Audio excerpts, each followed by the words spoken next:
So the next section that we're going to jump to is 2.6. So the previous one was 2.2. It talked about inverse variation. So now we're going to jump to 2.6, which talks about the graphs of these inverse equations. So we're going to look at two different kinds of graphs. How do you do the graphs? How do the graphs y equals k over x? So there's no power here. And y equals k over x squared. How are they different from each other?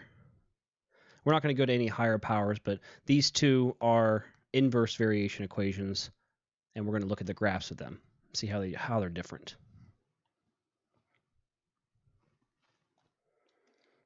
All right, so we're going to try one. We're going to do some of these, fill out the table here, and then we're also going to put it into the Desmos calculator as well. So on here, we're going to choose some different values. So we're going to graph y equals 10 over x, and then we'll answer the questions over here. But most of the stuff will be on the Desmos calculator. So if I plug in, I'm going to go ahead and fill this in. -10, -5. I'm just going to pick some good numbers I know are going to work. -2, -1, 0, 1, 2, 5, 10, and we'll stop there. So watch what happens when we plug some of these numbers in. I'm going to start at the very bottom here. If we plug in 10 for x, what would that answer be? We would do 10 divided by 10. So essentially over here you're doing 10 over 10, and that would give you 1. Right? What about here? If we plug in 5, 10 divided by 5, that would give you 2. 10 divided by 2, that gives you 5. 10 divided by 1 is 10. What about here? 10 divided by 0. What happens there? That's not going to work too well. That's actually something we can't have. You can't divide by 0. So that's actually undefined.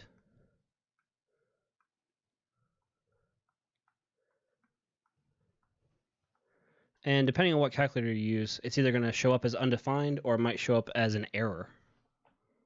It just depends. All right, keep going. The only difference between these ones is now they're going to be negative. So if you do 10 divided by -1, it's -10.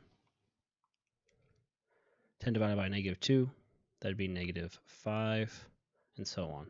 10 divided by -5 is -2, and then 10 divided by -10 is -1. So we're going to graph these points on here as best we can. So -10 is -1. -5 would be here. It's -2. Put a dot. -2 is -5. Right there. -1 is -10. All right. So those dots are going to be connected. 0 is undefined, so we can't really plot that point. So we'll just leave that there. There's no 0 to plot. 1 is 10. So that's up here. 2 is 5. Come on. There we go. 5 is 2. And then 10 is 1.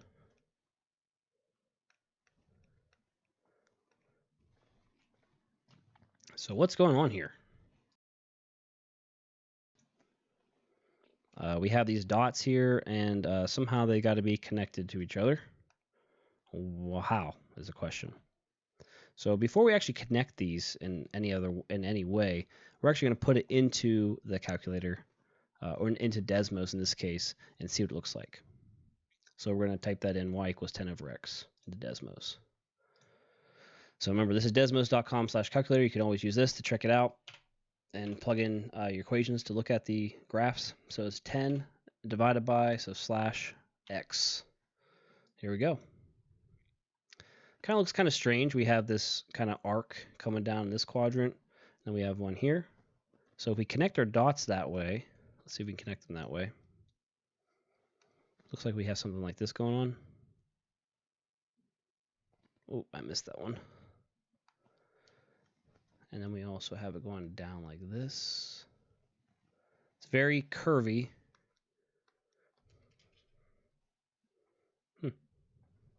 And probably looks like something you've never seen before. Part A, let's go ahead and answer some of these questions. Which two quadrants are the points located? So if you know your quadrants, it starts 1 and then goes around counterclockwise. So it goes around this way. So it's in quadrants 1. And what's the other one? 1, 2, it'd be 3. All right, so it shows up in those two quadrants. Part B, type this equation in the calculator and then hit the graph. So we already did that part. We have the graph available, so it works there. And then part C, press trace, which we don't, if you had the regular calculator at school, you can do that, but we don't have that on Desmos. Start at the positive value of x, so we can do this with our mouse or our finger here. Start at a positive value of x, and then move to the right. All right, so I can probably just do that here. If I start at a positive value of x, so say like 1, if I move to the right, so if I follow this curve down here, let's answer the question. Describe what happens to y, the values of y, as x increases in value. So if we start like number 1, so say we're up here somewhere, right? This 1 is 10, I guess. As we increase x, so we're going to go across to the right, the x values. What happens to the y values as you do that? It looks like the y values are going to decrease. So as x increases, we increase x, the y values decrease.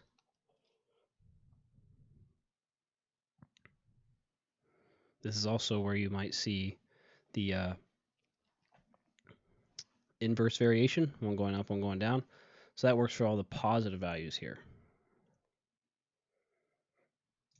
All right, part D. Does the graph y equals 10 over x, so the one we just did, does it ever intersect the x-axis? If it does, give the coordinates of any points of intersection. If it does not, explain why not. So if you look at this here, we're saying, does it ever come down here and then touch eventually the x-axis? Or you could go this direction, right? Does it ever come up and touch the x-axis here? So let's go back to the calculator, Desmos.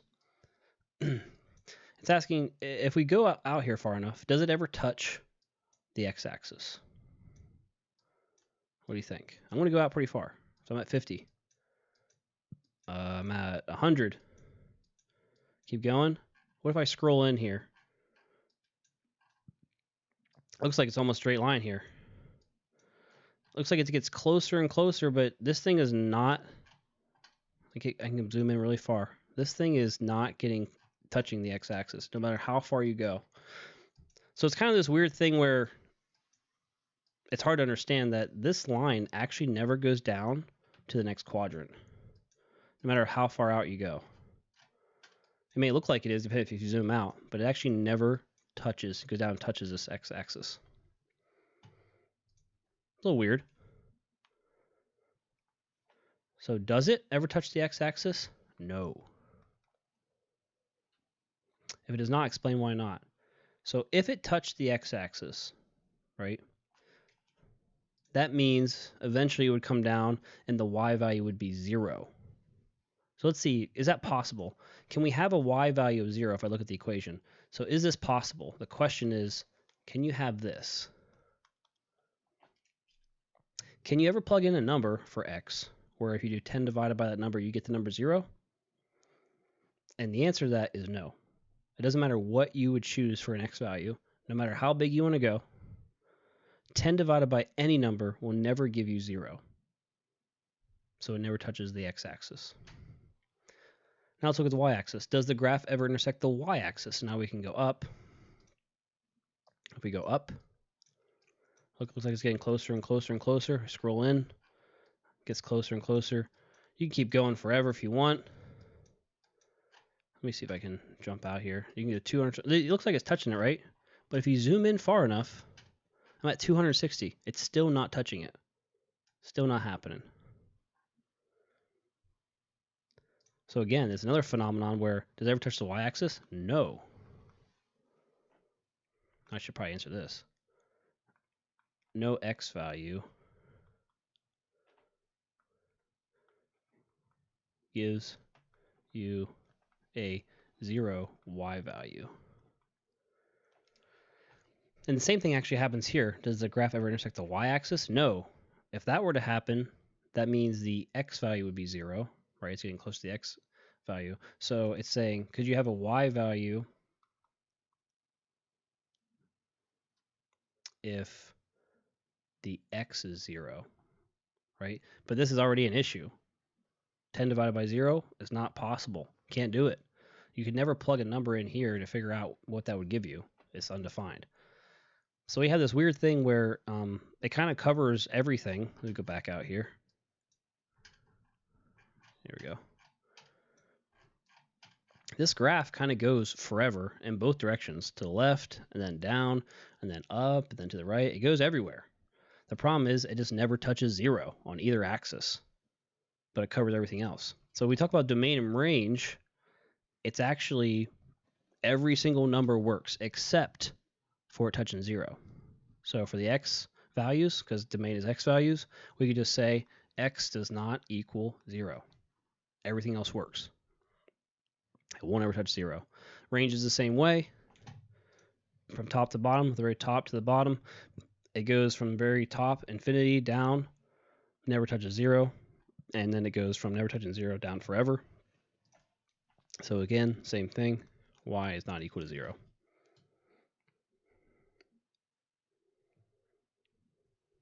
Kind of a weird thing that never touches either axis.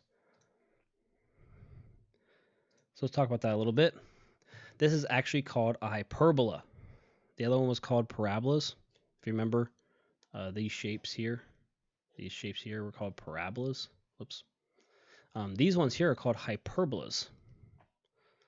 So it's the shape of this graph specifically, y equals k over x. So it looks like this. And because they never actually cross these axes, they call these two things here branches. So these are the two separate parts of the graph. There's they never come together. They never cross or touch each other. And they're actually stuck in their quadrants. And then this special word here, this word is pronounced asymptotes. You don't really pronounce the P that much. Asymptotes. What is that? That is an imaginary line that a graph cannot touch because its value is undefined there. An imaginary line that a graph cannot touch because its value is undefined. So the asymptotes here are the fact that it never touches the y-axis. Let's change colors. It never touches this, and it never touches the x-axis. So those two things would be called the asymptotes. It never touches those. The graph never actually goes across it, which is probably the first time you've ever seen something like that. So this particular graph has two asymptotes. A vertical one, that's just the up and down line the graph will never touch or intersect. So in this particular case, we say x cannot be equal to 0, x equals 0. That just means that's that vertical line, the y-axis. Horizontal one is the one that goes left to right. That is left to right. Graph will never intersect. And that would be y equals 0.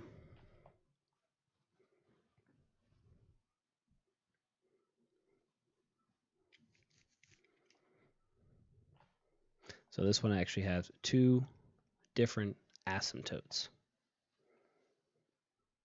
Some graphs only have one asymptote, but for all these ones, they have two. It's at the x and y axis.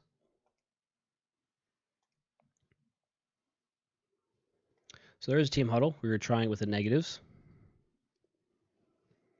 I'll let you guys can try that one. So I would say maybe pause it and try this. You can use Desmos, plug in the numbers, and answer the questions. So if you do that, what happens when you plug a negative here is that it just switches branches. So this is the original one that we did. The new one is now just in different branches here. Again, I would highly recommend you finish this. I'm not going to do that here. So the original one we did is y equals k over x. This only happens whenever you have positive values of k. So k is greater than 0.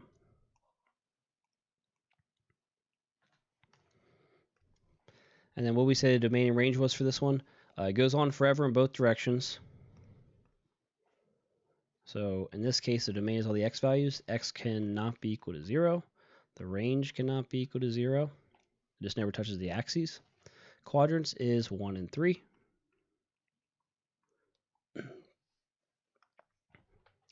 And then the difference here, when they switch branches, now in these two instead, that only happens when k is a negative number. And the domain and range is actually the exact same thing. You can see it covers everything on both sides, left, right, up, and down, except for the zeros. So it never touches 0 in both cases. Quadrants would be, if you look on here, 2 and 4. There we go.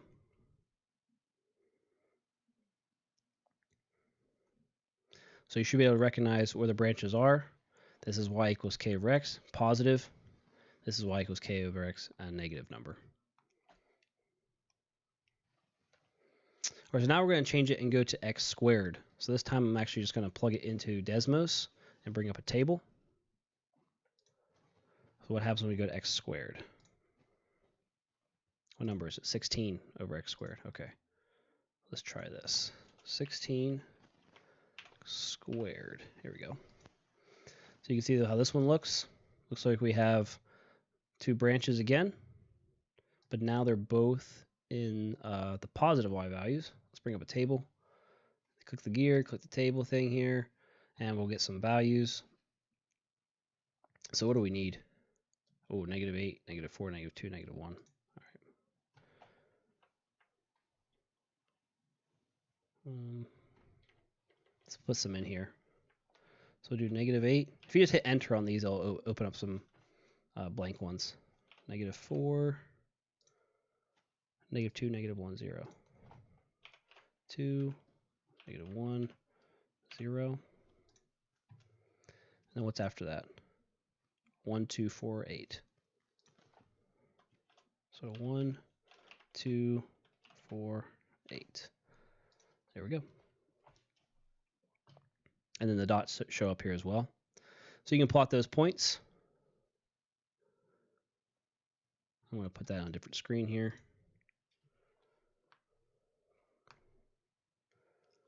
All right, so -8 is 0.25. -4 is 1. -2 is 4. -1 is 16. Looks like we can't graph that. That's a little high. 0 is undefined.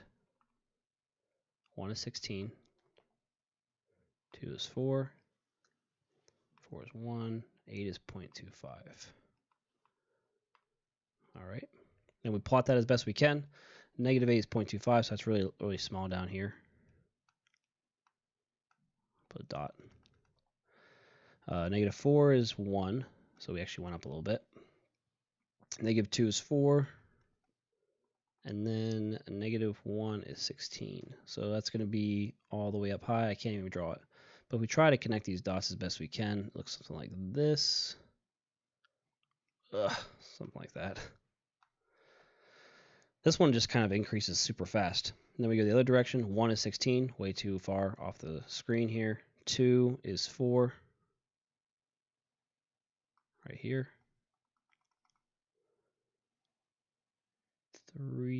4 is 2. And then, oh wait, 4 is 1.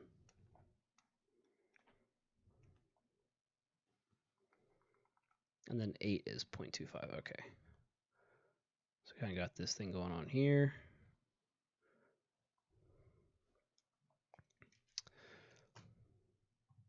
All right, so same thing as before. We have these getting closer to 0, but if you zoom in on this, even though it looks like it's getting closer and closer, it actually is not touching the x-axis. We get the same thing going again. Same thing going up. Looks like it gets closer and closer, but no matter how far up you go, it's never going to touch. So let's talk about domain and range. So the domain is kind of the same thing. It's going across all the x values here, all the x values here. It's just when it comes together in both directions, it never touches 0. So we have the same thing here. It's not equal to 0. The range, however, we don't see any values down here in the negatives. So we don't have any negative values for the range. So that means it's only starting at 0, but not touching 0, and going up forever. So you can write this one of two ways. You could say it's from 0, open circle, right? It doesn't touch 0, to infinity. Or you could just say y is greater than 0. Either one's fine. Asymptotes, same thing. It's never going to touch the x-axis. And it's never going to touch the y-axis. So I'm going to say it's x and y-axis. But look at the quadrants now. It's only in 1 and 2. All right, last part here. Why do you think this graph does not appear in quadrants 3 or 4? Why is it not down here? What's happening here? So especially when we plug in these negative numbers, why do they come out to be positive? Well, think about taking -8 and you're plugging it in here, right? This would be 16 over -8 squared. If you square -8, that becomes a positive 64, which is where you get the 0.25. No matter what number you plug in here, as soon as you square it, boom, positive. So you're never going to have any values down here. I'll just say the x values, what's happening to each one that you plug in? They are squared. Are squared.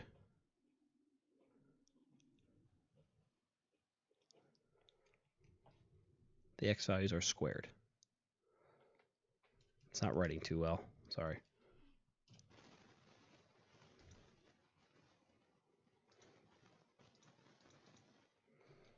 I think that's almost everything.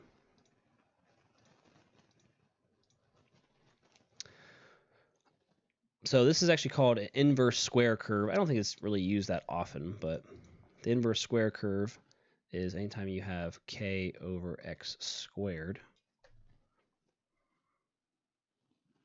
And then this last part here, guess what's going to happen to these curves if we change the 16 to a negative number? So if this is positive 16, what happens if we change it to a negative? And then you can write that as a guess.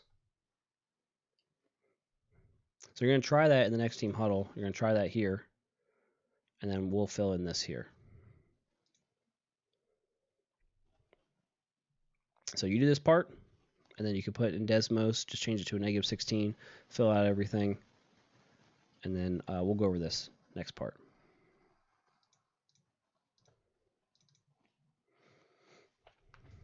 So if you tried it in Desmos, you should have seen that it goes to negative values. Oops. So now the branches are down here. It only happens if you have a negative value. So we can answer this as well. What's the domain? Well, we just talked about this. The domain is always going to be, in this case, x cannot be equal to 0. Everything but 0. The range, it never goes down the negative, so we can say 0 to infinity, or you can say y has to be greater than 0. Strictly greater than, because it never touches 0. The domain here, same thing. It goes across all the x's except for at 0. So it just cannot be 0. And the range now is pointing downwards, so it's going to be from negative infinity up to, but not touching 0. So parentheses on both these. Or you could say what else? Y would have to be less than 0. That would work. So all you have left to do is number 3 and 4, and that should be it. This is actually a fairly long lesson and can be kind of hard to understand, so make sure you go through it and understand everything we talked about before we go to the next lesson. So we'll see you next time. That's all for 2.6.